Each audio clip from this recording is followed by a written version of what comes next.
किस तरह से आपका काउंसलिंग का प्रोसेस रहेगा, एडमिशन का प्रोसेस रहेगा, क्या करना होगा। इसके बाद अब रिज़ल्ट हो चुका है तो अब कौन सा स्टेप जो है वो नेक्स्ट आपके सामने है। ओके, तो चलो शुरू करते हैं। अभी आप सब ने देखा कि नीट 2021 का रिज़ल्ट आया और सभी कैंडिडेट्स जो भी हैं उन्होंने अपना अपना रिज़ल्ट चेक कर लिया होगा। अब नेक्स्ट क्या होगा, एनटीए की तरफ से जम्मू एंड कश्मीर एंड लद्दाख के जितने भी कैंडिडेट्स हैं उन सब का जो भी मेरिट लिस्ट है वो प्रोविज़नल मेरिट लिस्ट एनटीए की तरफ से जम्मू एंड कश्मीर एंड लद्दाख के कैंडिडेट्स जितने भी हैं वो बोपी को जो है वो सेंड की जाएगी। क्योंकि जम्मू एंड कश्मीर में जो भी एडमिशन का प्रोसेस होगा वो बोपी कंडक्ट करेगा प्रोफेशनल कोर्सेज़ के लिए, जैसा कि आपको पता है जो नए स्टूडेंट्स हैं उनके लिए। अब Jammu and Kashmir board of professional entrance examination यानी कि जेके बोपी क्या करेगा कि ये बोर्ड जो है वो आपकी मेरिट लिस्ट जो है वो पब्लिश करेगा। ठीक है, इनकी वेबसाइट पे आ जाएगी। नंबर फर्स्ट स्टेप, एनटीए की तरफ से जो लिस्ट है वो बोपी को आएगी और बोपी वो अपलोड कर देगा अपने जो है वेबसाइट पे।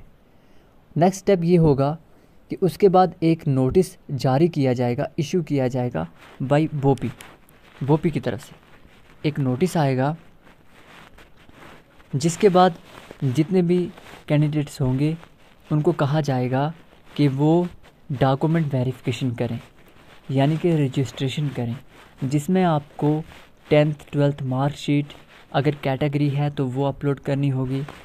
ऑनलाइन या फिज़िकली जाकर आपको बोपी में देने होंगे कौन कौन से डॉक्यूमेंट्स।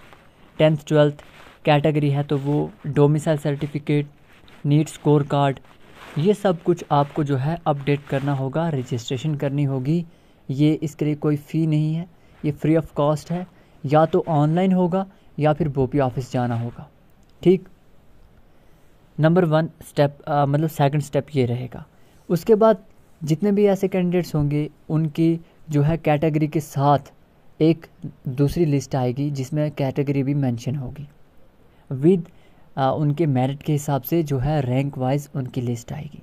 अब यहाँ पर क्या होगा, बहुत सारे कैंडिडेट्स होंगे जो अपने डॉक्यूमेंट्स अपलोड करते ही नहीं, क्योंकि उनको पता होता है कि कुछ के स्कोर जो हैं बहुत कम होंगे तो शायद वो बोलेंगे कि हमारे सिलेक्शन नहीं हो सकती, तो वो जो है वो अपलोड ही नहीं करेंगे। अब जो जो अपलोड करेंगे उन सब के नाम दोबारा एक और प्रोविज़नल मेरिट लिस्ट आएगी। तो नंबर 1 एनटीए की तरफ से लिस्ट बोपी और बोपी अपलोड करेगा। उसके बाद बोपी एक नोटिस जारी करेगा जिसमें आपको दोबारा से डॉक्यूमेंट्स वेरीफाई करवाने होंगे, जिसके बाद category wise provisional merit list आएगी सभी कैंडिडेट्स की जिन्होंने भी डॉक्यूमेंट्स और अपनी कैटेगरीज सबमिट की हैं। उसके बाद नेक्स्ट स्टेप ये रहेगा, काउंसलिंग का प्रोसेस शुरू होगा। फिर आपको एक नोटिस आएगा और नोटिस में जो है वो जितने भी कैंडिडेट्स होंगे रैंक वाइज या फिर कुछ कट ऑफ स्कोर के हिसाब से आपको ऑनलाइन काउंसलिंग या फिज़िकली काउंसलिंग के लिए कहा जाएगा। तो फिर जो है उसके बाद फर्स्ट राउंड काउंसलिंग होगी और जितने भी सीट्स हैं वो अगर फिल्ड हो जाती हैं तो फिर तो सेकंड राउंड नहीं होगा एमबीबीएस के लिए, और अगर फिल नहीं होती तो फिर सेकंड राउंड के लिए नोटिस आएगा। तो सबसे पहले पॉइंट एनटीए की तरफ से मेरिट लिस्ट और फिर बोपी को, और बोपी पब्लिश करेगा। उसके बाद डॉक्यूमेंट वेरिफिकेशन, उसके बाद एक और लिस्ट और उसके बाद फर्स्ट काउंसलिंग होगी। अब सीट मैट्रिक्स आ जाएगा यानी कि कितनी सीट्स होंगी, इस पर नई रिजर्वेशन होगी जैसा कि हमें इन्फॉर्मेशन और यही होगा। तो साथ में आपको सीट्स का भी पता चल जाएगा और जो merit list provisional merit list आएगी अपडेट करने के बाद यानी कि रजिस्ट्रेशन करने के बाद यानी कि डॉक्यूमेंट्स वेरिफिकेशन के बाद जो लिस्ट आएगी उसमें कैंडिडेट्स जो है अपने अपनी कैटेगरी में देख सकते हैं कि उनका कट ऑफ क्या रहेगा अगर सीट मैट्रिक्स आ गए। क्योंकि सपोज़ ओएससी की बात करें जिसमें कि ओबीसी कैटेगरी आती है, इसके लिए 20 सीट्स हैं जिसमें 10 सीट्स बॉयज़ के लिए होंगी, 10 सीट्स गर्ल्स के लिए होंगी। तो जो अपडेटेड जो मेरिट लिस्ट आएगी उसमें जो टॉप 10 स्टूडेंट्स होंगे अगर वो रूल 17 के अंडर नहीं आ रहे, रूल 17 के मतलब कि जो अगर किसी के पास कैटेगरी भी है तो उसके बहुत अच्छे मार्क्स हैं तो उसे ओपन कंसीडर कर दिया जाता है।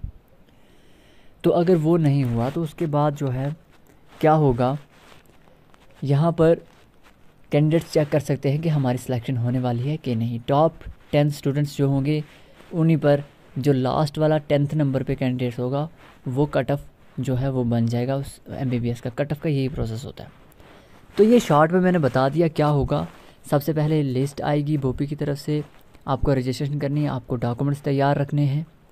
बहुत जल्द MBBS की पहले काउंसलिंग होगी, उसके बाद साथ साथ MBBS के बाद BDS की, फिर आयुष कोर्सेज़ के लिए जिसमें रजिस्ट्रेशन जिसने कर ली होगी पहली बार ही, जब नोटिस आएगा तो बस वो फिर BUMS BAMS के लिए भी पार्टिसिपेट कर पाएंगे काउंसलिंग में, उनको दोबारा से रजिस्ट्रेशन नहीं करनी।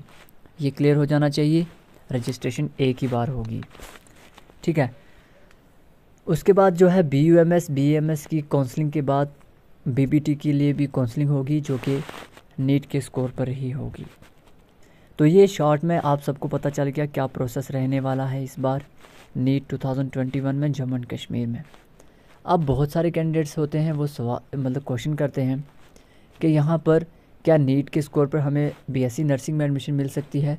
तो जम्मू एंड कश्मीर में इस बार BSc नर्सिंग के लिए अलग से एंट्रेंस कंडक्ट किया गया था, उसी के बेस पर एडमिशन मिलेगी, नीट के स्कोर पर नहीं। उसके बाद BVSC bachelor of veterinary sciences के लिए कैंडिडेट्स पूछते रहते हैं कि नीट के स्कोर पर एडमिशन मिलेगी।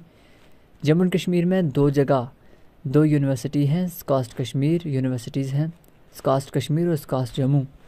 इन दोनों के लिए अलग से एंट्रेंस कंडक्ट होता है और वही एंट्रेंस जो है उसी के बेस पर एडमिशन मिलती है, वो अलग से एंट्रेंस होता है। तो वो जो नीट के स्कोर कार्ड इस पर आपको BVSC में एडमिशन नहीं मिलेगी। तो इन स्कोर्स पर कहाँ कहाँ एडमिशन मिलेगी, एक तो MBBS कोर्स में, चाहे वो ESCOM में भी मिले जो कि प्राइवेट कॉलेज है, तो उसके लिए कोई भी प्राइवेट कॉलेज में कोई भी कैटेगरी जो है वो इम्प्लीमेंट नहीं होती, ठीक है ना। तो ESCOM में आपका 4,90,000 जो है फ़ी रहेगी। बाकी जो भी MBBS के लिए जो भी कॉलेजेस हैं गवर्नमेंट कॉलेज, उनमें फ़ी कम रहती है 33,000 समथिंग, ठीक है ना।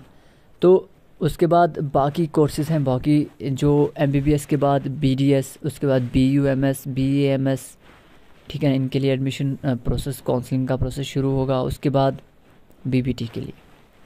तो ये कुछ मैंने शॉर्ट में आप सबसे डिस्कस किया, जैसा कि प्रीवियस ईयर रहता है उसी की बेस पर।